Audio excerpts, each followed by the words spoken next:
Vamos a ponernos de pie otra vez y vamos a hacer nuestra declaración. Yo quiero que usted piense que este libro no ha pasado de moda. Y quiero que haga esta declaración.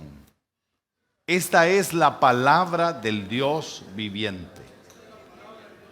Esta es la verdad absoluta de Dios. Es indiscutible e incuestionable. Declaro que yo soy lo que la palabra de Dios dice que soy. Declaro que yo puedo hacer lo que la palabra de Dios dice que puedo hacer.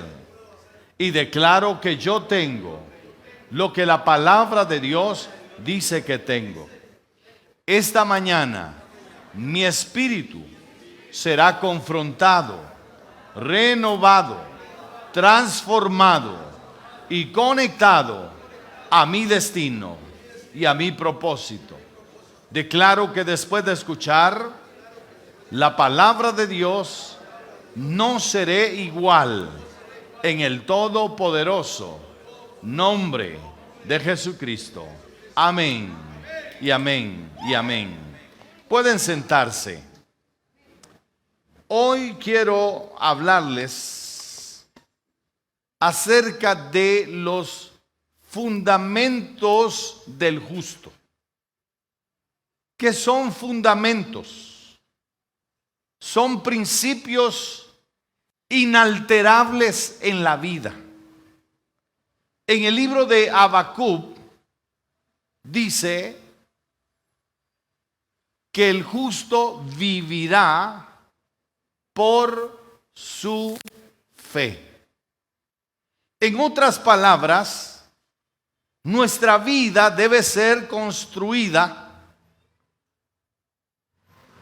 en base a los fundamentos de la palabra de Dios. Porque la palabra de Dios nunca cambia. La palabra de Dios es eterna. Usted puede confiar en lo que Dios ha dicho.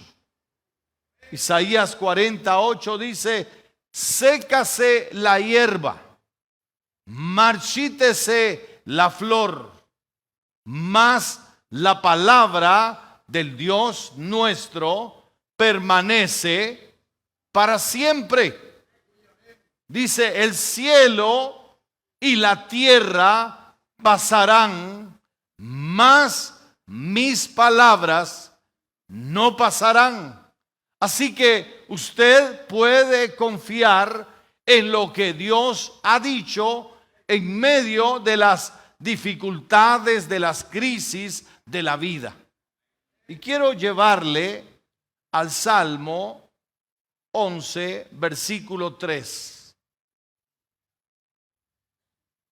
Dice así: si fueren destruidos los fundamentos, ¿qué ha de hacer el justo? Ahora vivimos en un mundo vulnerable, en un mundo voluble.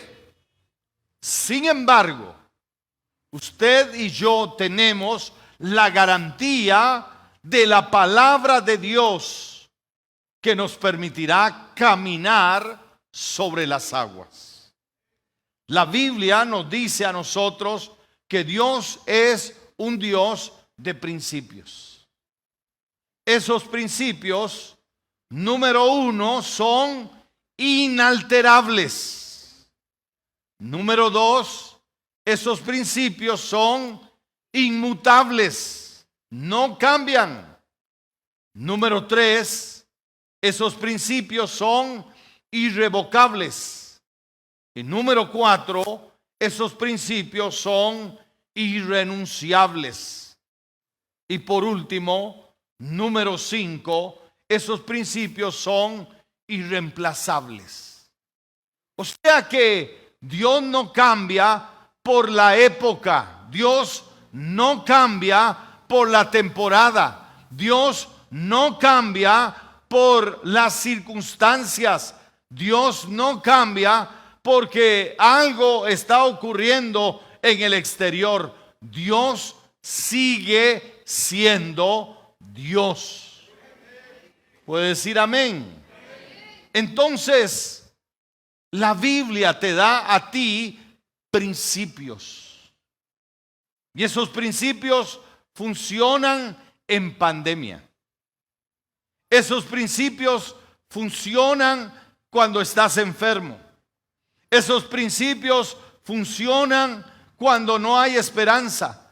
Porque lo que hemos aprendido, tú y yo, es que Dios tiene la última palabra. ¿Cuántos dicen amén?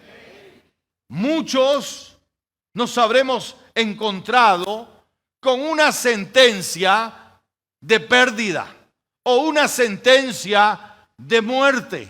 Sin embargo, nosotros sabemos que Dios es fiel en operar bajo las circunstancias. David en cierta ocasión estaba amenazado por la muerte, pero él hizo una declaración poderosa. ¿Y sabe lo que dijo? Él dijo lo siguiente: no moriré, sino que viviré y contaré las obras de Jehová. Cuando usted se vea asaltado por una situación difícil, debes de aprender a confiar en Dios, porque Dios hace que su palabra se cumpla. Dios hace que su palabra sea verdadera.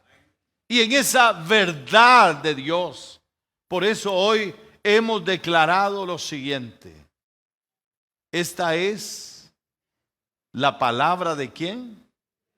Del Dios viviente. Esta es la verdad ¿qué? Absoluta. Esta es la verdad absoluta de Dios. Es inalterable, aunque los hombres consideren que pueden cambiar la verdad. Sin embargo, tú y yo sabemos que la verdad de Dios no cambia. No cambia. Y como no cambia, sus principios son verdaderos. Sus principios se mantienen en el tiempo. Sus promesas son fieles. Ahora, si tú practicas esos principios, porque los principios no están ahí para que se conviertan en eslogan. Los principios están ahí para practicarlos. ¿Qué hay que hacer con los principios? Practicarlos. Si usted está enfermo, hay un principio: que Dios es nuestro ¿qué? Nuestro sanador. Él es el que sana todas nuestras dolencias. Él es el que nos corona de favores y misericordias. Dice, Él es el que perdona todas tus iniquidades.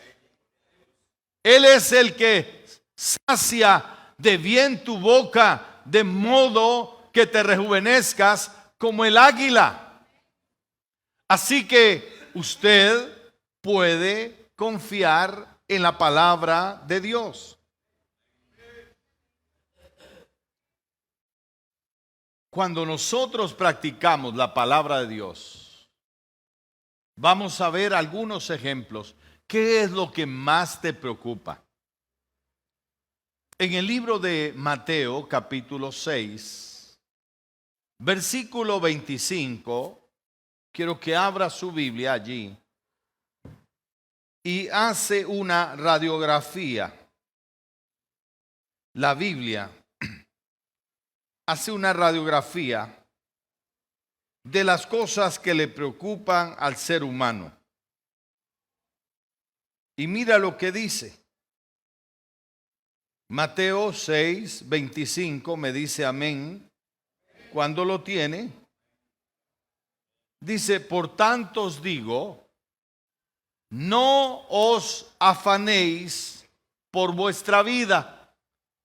Primer principio, no se preocupe por la vida. No te preocupes. ¿Qué te podría preocupar? Mira lo que dice la Biblia. ¿Qué habéis de comer? No se preocupe cómo va a comer. Dice, ni por vuestro cuerpo, ¿qué habéis de vestir? ¿No es la vida más que el alimento y el cuerpo más que el vestido? O sea, Dios te está diciendo, valora la vida. No dejes que la vida se te vaya en preocupaciones, porque las preocupaciones es un gasto de energía irracional. ¿Por qué se preocupa por cosas que usted no puede controlar? ¿Aló? No te preocupes por cosas que tú no puedes controlar. Eso es lo que dice el Señor. Déjame a mí. Y te dice, ¿has visto las aves de los cielos? ¿Has visto los lirios del valle? ¿Has visto cómo se alimentan? ¿Quién las alimenta? ¿Has visto los lirios? ¿Quién los viste así? Ni siquiera Salomón se pudo vestir de esa manera. Dice, y si esas cosas que son perecederas, que tienen menos valor que lo que ustedes tienen, porque Dios le da valor a tu vida. Tú tienes valor delante de Dios. Entonces el Señor te dice ahí, mira, finalmente dice, versículo 32, 31, no os afanéis, no te preocupes, no os afanéis pues diciendo, ¿qué comeremos? ¿O qué beberemos? ¿O qué vestiremos? Porque los gentiles, ¿quiénes son los gentiles? Los que no tienen revelación, los que no consideran la palabra como el fundamento de su vida, los que no han inspirado su vida en la palabra de Dios. Esos son los gentiles. Dice, porque los gentiles buscan todas estas cosas, pero vuestro Padre Celestial, ¿cuántos sabían que Él sí sabe? Sabe de qué cosas tenéis necesidad. Por eso no busque a Dios porque tiene una necesidad, si Él la sabe. No use la oración solo para satisfacer una necesidad, porque eso es egoísta. Eso es como que si usted solamente me hable a mí cuando tiene un problema. ¿Por qué no me habla todo el tiempo? ¿Por qué no desarrollamos una relación? Dios quiere desarrollar una relación con nosotros, no porque tenemos una necesidad, porque Dios ya sabe de qué cosas tengo necesidad. Ese es un principio. Dios ya sabe de qué cosas tengo necesidad. ¿Puede decir amén? Entonces dice ahí, mas buscad, esto sí es importante, principio. Busque el reino de Dios. ¿Y qué es buscar el reino de Dios? ¿Sabe qué es buscar el reino de Dios? Es despertarse cada mañana consciente que sin Él no puedo vivir. Es despertarse cada mañana y caer de rodillas y decirle a Dios: no mi voluntad, sino la tuya. Es caer de rodillas y decirle: Dios, hoy me rindo totalmente a ti. Es decirle a Dios cada mañana: Señor, renuncio a lo mío para que se haga lo tuyo. Eso es buscar el reino de Dios. Es decir, como decía el apóstol Pablo, con Cristo estoy juntamente crucificado y ya no vivo yo, mas Cristo vive en mí. Y lo que vivo en la carne, lo vivo en la fe, en el Hijo de Dios. Eso es vivir buscando el reino de Dios, porque reino tiene que ver con gobierno. Dios gobierna mi vida. Gobierna mi vida. Dice, hay que buscar el reino de Dios. ¿Y qué? Y su justicia. Y justicia es lo correcto. Yo no me resisto a lo que Dios dice que debo de obedecer, porque la bendición está en la obediencia. Entonces, cuando yo hago lo que Dios quiere, mi vida es bendecida, mi vida es ayudada. Entonces, miremos allí, dice, Él sabe de qué cosas tenéis necesidad, mas buscad primeramente el reino de Dios y su justicia, y todas las demás cosas, todo. ¿Qué es todo? Todo. Todo lo que usted necesita ya está aprobado por el cielo. Usted no tiene que preocuparse por absolutamente nada. Las cosas ocurren. Deuteronomio 28:1, ¿qué dice? Dice, si oyereis atentamente la voz de Jehová tu Dios. Dice, todas estas cosas, ¿qué dice? Todas estas cosas que te acontecerán. A nosotros los hijos de Dios, cuando vivimos una vida bajo el reino de Dios, todas las demás cosas están añadidas. En 42 años yo no he tenido que preocuparme por nada de lo que yo necesito. Dios ha sido fiel. La fidelidad de Dios ha sido en mi casa, en mi vida. Hemos visto la mano poderosa de Dios, pero yo he aprendido que el secreto está en rendir mi vida al Señor. Cuando usted rinde su vida al Señor y deja de andar peleando, luchando por su fuerza, entonces a usted le ocurren las cosas de Dios. Dice, y todas las demás cosas os serán añadidas. Además, cuando usted tiene mentalidad de cielo, sabe que todo esto es temporal.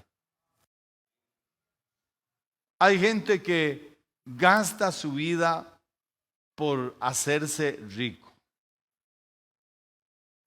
y finalmente no disfruta nada porque estaba mal enfocado.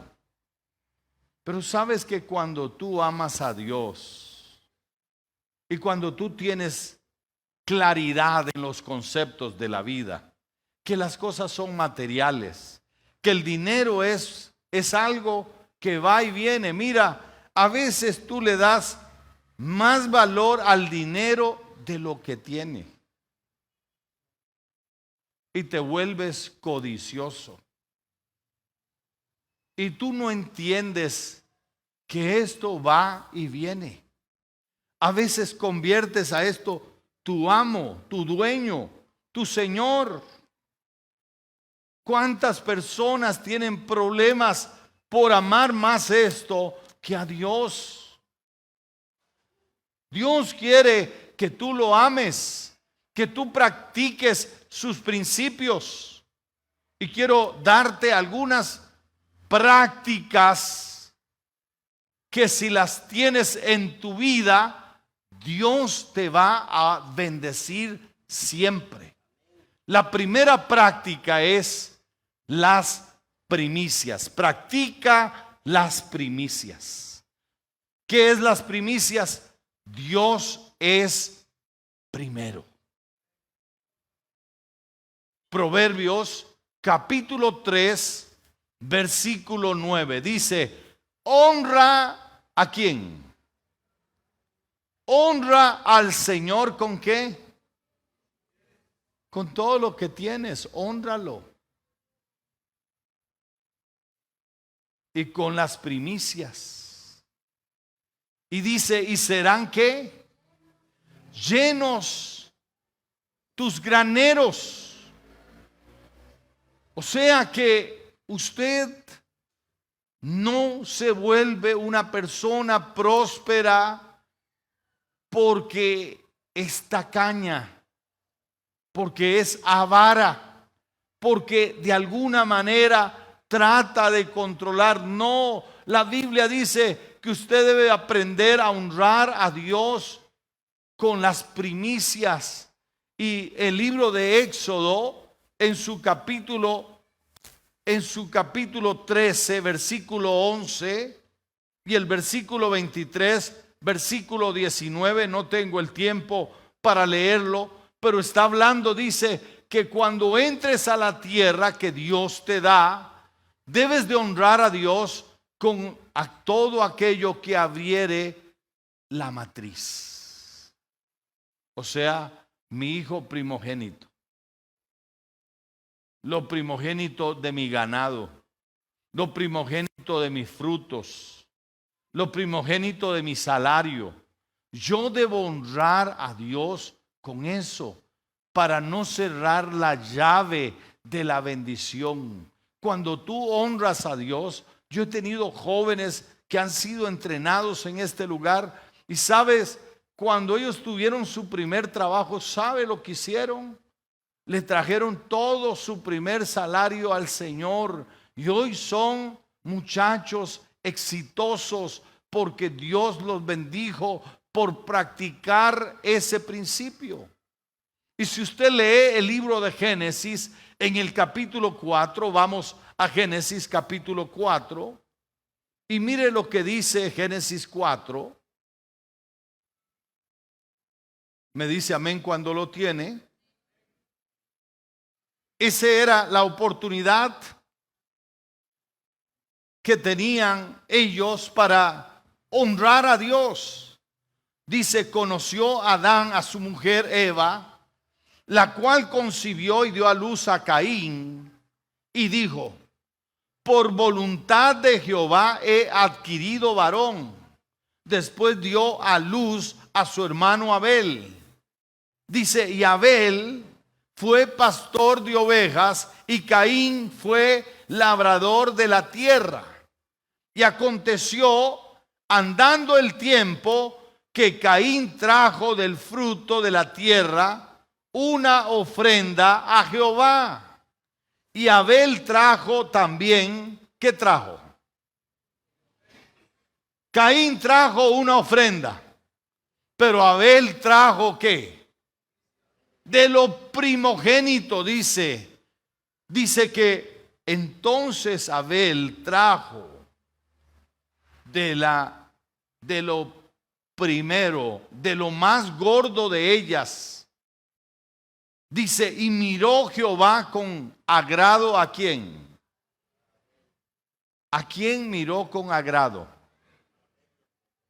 Cuando usted es generoso, cuando usted honra a Dios, Dios se detiene para mirarlo. Dice, y miró con agrado a Abel y a su ofrenda. Pero, versículo 5, no miró con agrado a Caín y a la ofrenda suya. Porque cuando usted, y yo siempre, en 34 años siempre he dicho, no manipulo. Tú no tienes que dar en este lugar por manipulación. Tú le das y Dios te da. No, no, no. Tiene que ser por convicción, por principio. Porque tú sabes que es un principio que funciona. Porque si no, lo vas a hacer a la fuerza. ¿Como quién? Como Caín. ¿Y qué pasó con Caín? Cuando uno no hace las cosas con convicción, sino por cumplir, se amarga. Hay personas amargadas, hablando mal. Y dice la Biblia allí, y se ensañó Caín en gran manera, y decayó su semblante. Versículo 6, entonces Jehová dijo a Caín, ¿qué le dijo? ¿Por qué te has ensañado? ¿Y por qué ha decaído tu semblante?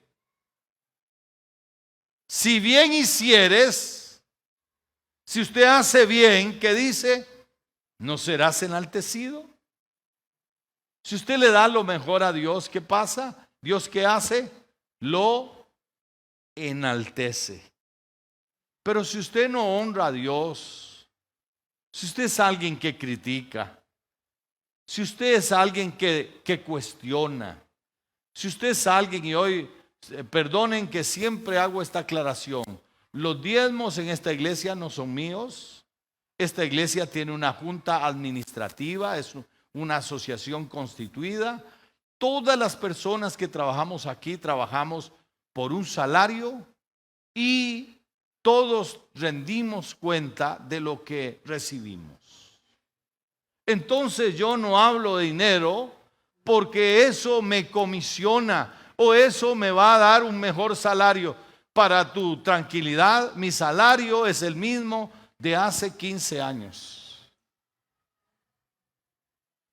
Y Dios no me ha faltado. Porque a mí no me sostiene la iglesia, a mí me sostiene el Señor. En el tiempo de pandemia, la administración dijo, vamos a rebajar los salarios a la mitad. Y sabe, Dios usó a algunos de ustedes que llegaron y me dieron ofrendas, pero yo nunca pedí ofrendas.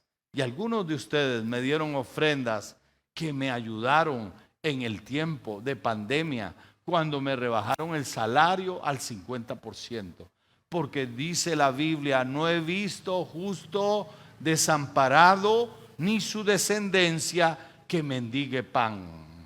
Entonces Dios no nos abandona, y no hablo esto porque voy a ver cómo me llenan ustedes los bolsillos, sino porque yo quiero que ustedes sean bien enseñados en la palabra de Dios y sepan que el dueño de todas las cosas es Dios. De Jehová es la tierra y su plenitud, y todos los que en él habitan. Nada de lo que tenemos es nuestro. Usted tiene que aprender a darle a Dios lo mejor de su vida. Segundo, sea un fiel diezmador. Dele a Dios lo que le pertenece. El diezmo no es que Dios lo necesita. Que si usted no ha dado su diezmo hasta el día de hoy, mire, la iglesia sigue. Tenemos sillas, hemos comprado pantallas, tenemos sonido, tenemos cámaras, porque igual Dios va a seguir sosteniendo su obra. pero es por el bien suyo que usted tiene que aprender a ser un fiel diezmador, a honrar a Dios. Mire, hermano, el árbol en el jardín del Edén no era porque fuese un árbol especial. Era el árbol que probaba la fidelidad del hombre hacia Dios. Porque Dios puede crearse otro árbol, ¿o no? Dios puede hacer cualquier cosa. Dios no necesita nada. Salmo 50, Dios no necesita nada. Pero hace eso para probarnos, para ver si puede confiar más en nosotros. Porque si usted aprende a confiar en Dios, Dios siempre lo va a ayudar, siempre lo va a bendecir. Y mire, Deuteronomio capítulo 14, Deuteronomio 14, versículo 22 dice: indefectiblemente diezmarás. Indefectiblemente. Y sigue diciendo: y comerás delante de Jehová tu Dios en el lugar que él escogiere para poner allí su nombre, el diezmo de tu grano, de tu vino, de tu aceite, de las primicias de tus manadas, de tus ganados. ¿Para qué? Para que aprendas. Versículo 23, el diezmo es un instructivo. El diezmo es un barómetro espiritual, porque te enseña temor de Dios. Las personas que diezman son personas temerosas de Dios, no miedosas de Dios, temerosas de Dios. ¿Y qué es ese temor de Dios? Es respeto, es saber que todo lo que tenemos procede de Él y que por ello nosotros le honramos con nuestros diezmos. Allá en Malaquías capítulo 3 versículo 6 dice: porque yo Jehová, ¿qué dice? No cambio. Dios no cambia. Dios no cambió por pandemia, porque a mí me rebajaron el salario a la mitad. Yo tenía que seguir diezmando. Y diezmé. Y Dios cuidó de mí. Porque Dios lo que hace cuando tú diezmas, lo que haces tú es como hacer un acto de bendición sobre el 90%, y Dios te lo estira para que puedas cumplir todas tus obligaciones, porque Dios no te dejará avergonzado. ¿Me está escuchando? Dios no te dejará avergonzado. Entonces, la palabra de Dios nos enseña a nosotros a ser fieles diezmadores. Y dice ahí en el libro de Malaquías, en el versículo 9, Dios le hace un reproche al pueblo y le dice: vosotros toda la nación me habéis robado. ¿Y qué dijeron ellos? ¿En qué te hemos robado? ¿Y qué dijo él? En vuestros diezmos y ofrendas. Y luego dice: probadme ahora, dice el Señor, si no abriré. ¿Qué abre él? Las ventanas de los cielos. Diezmos abren ventanas de los cielos y hace que haya bendición. ¿Hasta dónde? Hasta que sobreabunde. Hay bendición hasta que sobreabunde. Y yo le decía a los hermanos hoy que un principio es que nosotros podemos comprar sin dinero. ¿Sabe cómo se compró esta propiedad? Sin dinero. Habían compradores que tenían el dinero constante y sonante, y nosotros no teníamos el dinero, y el Señor nos dio esta propiedad a nosotros y no a los que tenían el dinero. ¿Sabe cómo tengo yo mi casa sin dinero? Porque un día me fui al lugar donde yo quería vivir y el hombre que vendía los terrenos estaba ahí y me dijo, ¿y cuál le gusta? Y yo le dije, me gusta este. Y me dice, ¿y cuánto tiene? Nada. Y me dice, ¿ese carro es tuyo? Sí, es mío. Te lo recibo. Y así compré mi lote, que hoy lo compré en 13.600.000. Y hoy los venden ahí mismo donde yo estoy, mi vecino, el otro. Solo el terreno vale 70 millones mínimo. Mire el Dios maravilloso que yo tengo, que me enseñó a comprar sin dinero. ¿Sabe cómo hice mi casa? Sin dinero. Y no fue que la iglesia me dio dinero para ir a construir mi casa. No, nunca, ni nunca me oyeron a mí decir, hermano, es que me faltan 10 láminas de zinc, a ver quién tiene misericordia. Dios no me enseñó a vivir de la lástima. Dios me enseñó a confiar en Él y no a manipularlos a ustedes. Ni nunca me llevé a alguno de ustedes y les dije, miren, vengan, ayúdenme.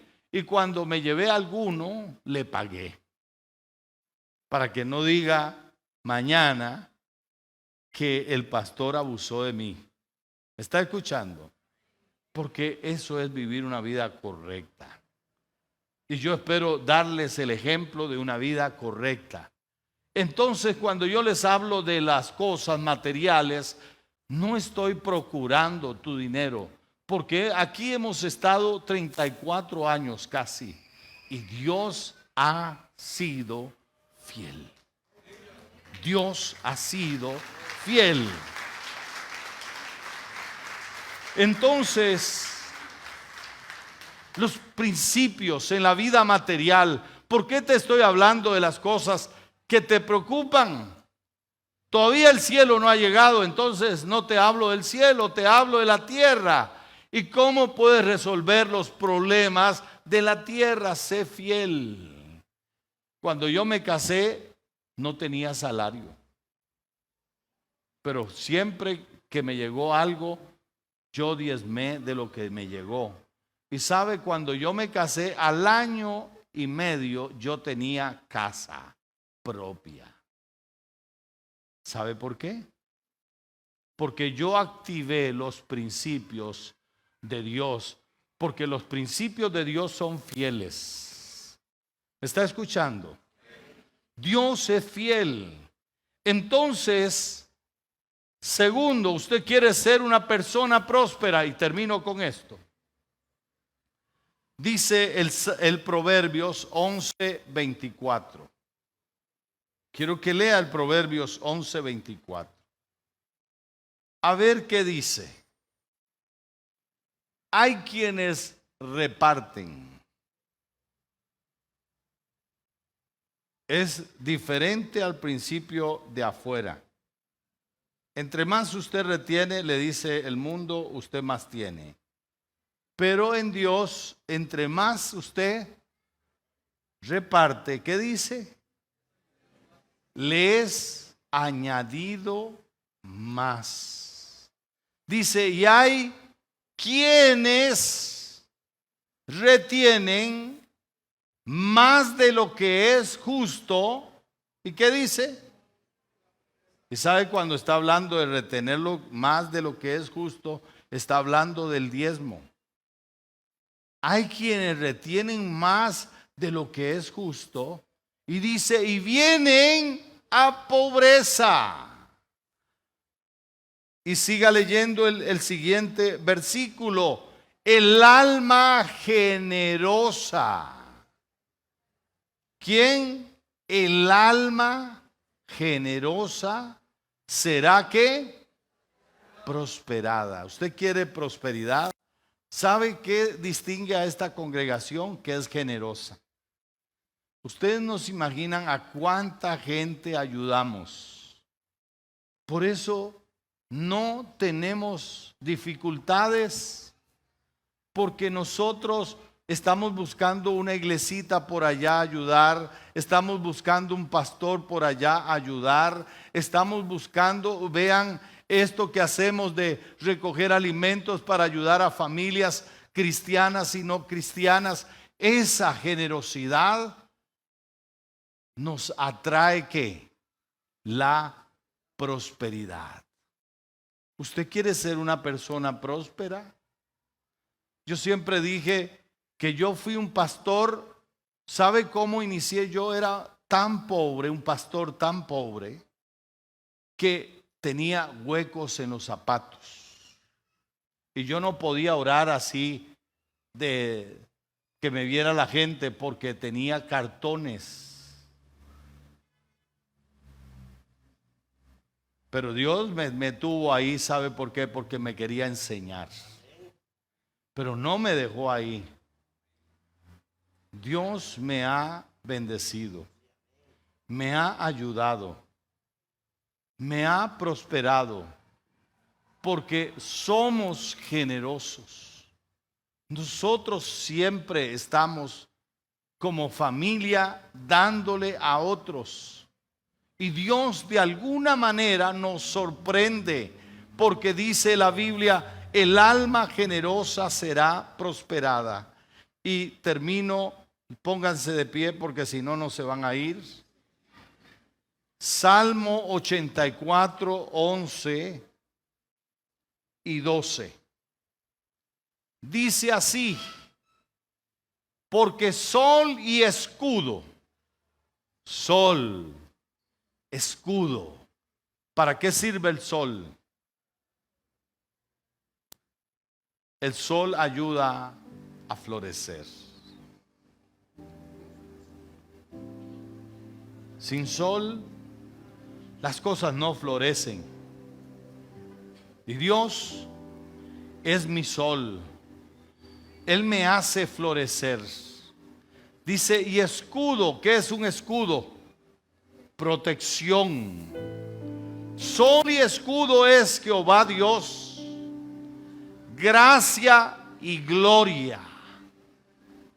Gracia, ¿qué le va a dar Dios? Gracia. ¿Sabe lo que Dios le va a dar? Gracia. Usted puede tener todos los títulos del mundo, doctor en todo, y puede ser invisible. Y no estoy desmotivando a los que estudian. Yo estudio hasta hoy, todavía estoy en la universidad. Acaba de terminar mi trabajo. Lo acaba de entregar a la universidad el viernes. O sea, yo creo en estudiar, pero el estudio no es el que me abre puertas, es la gracia de Dios. Cuando usted tiene gracia de Dios, usted se vuelve visible, usted se vuelve promocionable. Hay personas que nadie las ve porque no tienen gracia. Mire, José tenía gracia en la cárcel. ¿Quién puede creer que en la cárcel Dios puede dar gracia? Y de la cárcel lo sacaron para llegar a ser el segundo de Egipto, porque tenía gracia. Dice allí la Biblia, gracia y gloria dará Jehová. No quitará el bien, no quitará el bien. ¿A quiénes? A los que andan en integridad. No pierdas tu integridad. Jehová de los ejércitos, dichoso el hombre que en ti confía. Yo confío en Dios absolutamente. Padre, en el nombre de Jesús, levante sus manos. Yo quiero bendecir tu vida. Si estás enfermo, el Señor te sane en esta hora.